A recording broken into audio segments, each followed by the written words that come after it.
I got this Imperial USA knife.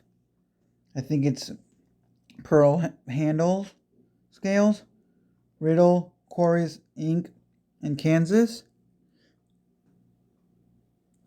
And I'm going to open the first blade. I'm going to try to zoom in.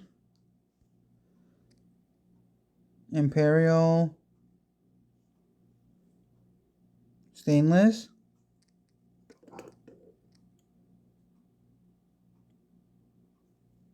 I think it's from the 80s, but if I'm wrong, correct me, because I couldn't find this tang stamp online.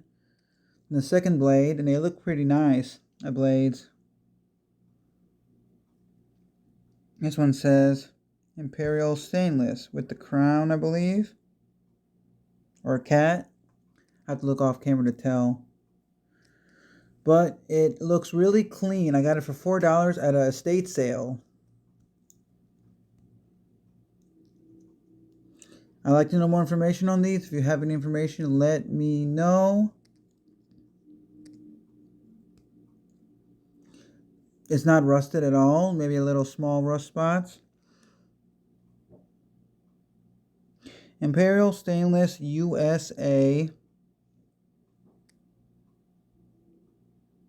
Imperial Stainless. And this is a company that still exists, I believe, in Salina, Kansas. Let me know what you know about this knife and the tang stamp in the comment section below. And have a good day. Be safe. Enjoy. Bye.